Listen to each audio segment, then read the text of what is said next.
The night shift. You won't believe what happened at the warehouse.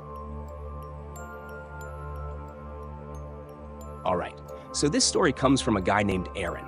He had a terrifying experience one night at his job that he still can't fully explain. Aaron worked the night shift at a warehouse on the outskirts of town, a job that was usually quiet and uneventful. But one night, something happened that would haunt him for the rest of his life. Aaron had been working at the warehouse for about 6 months. The job was simple enough. He was in charge of inventory, making sure everything was accounted for, and occasionally moving boxes around when needed. Most nights, he was the only person there, which he didn't mind. He liked the peace and quiet, and it gave him time to think. The warehouse itself was a massive old building with high ceilings, long, dimly lit aisles, and rows upon rows of metal shelving.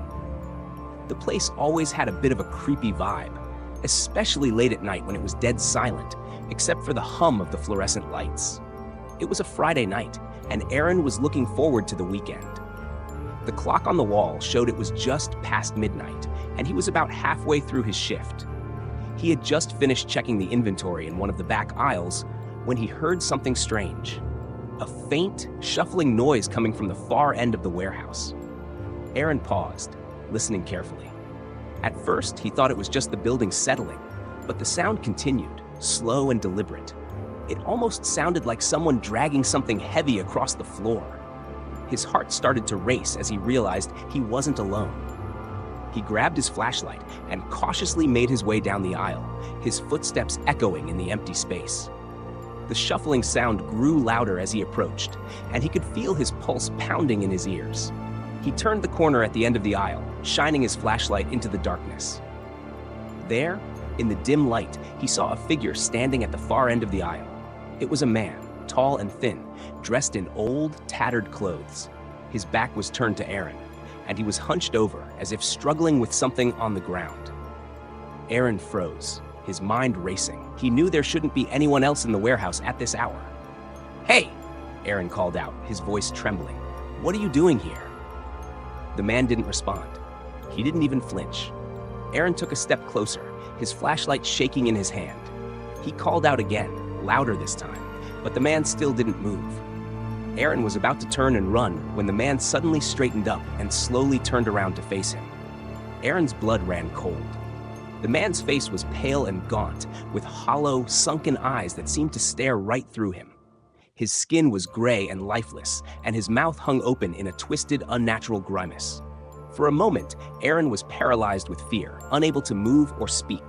Then, without warning, the man let out a low, guttural moan and began to shuffle towards Aaron, his arms outstretched. Aaron's instincts kicked in, and he turned and bolted down the aisle, not daring to look back.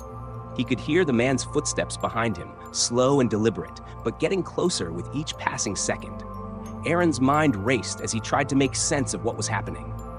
Was this some kind of sick prank? Or was it something far more sinister? He didn't care. He just wanted to get out of there as fast as he could. He reached the end of the aisle and sprinted towards the main exit. His heart was pounding and his lungs burned as he ran, but he didn't dare slow down. He could still hear the man behind him, his footsteps echoing in the empty warehouse.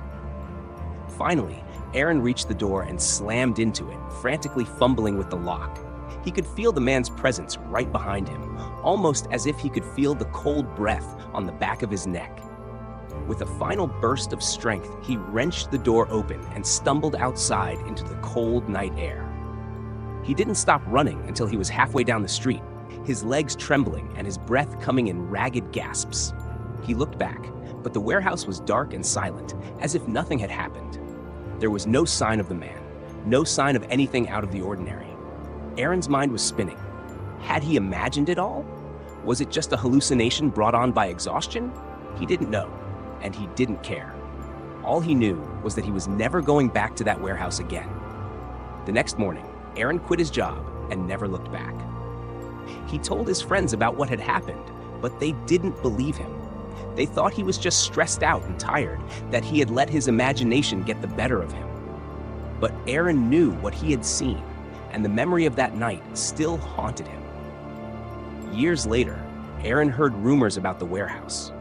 People said it was haunted, that strange things happened there late at night. Some said it was the ghost of a former worker who had died in a terrible accident. Others said it was something far darker. Whatever it was, Aaron was glad he had gotten out when he did. By sharing his story, Aaron hopes to remind others that some things are better left unexplored.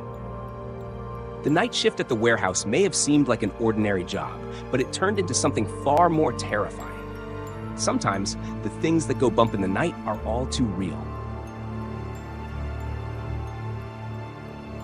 If you like this content, please like, share, and subscribe to our channel.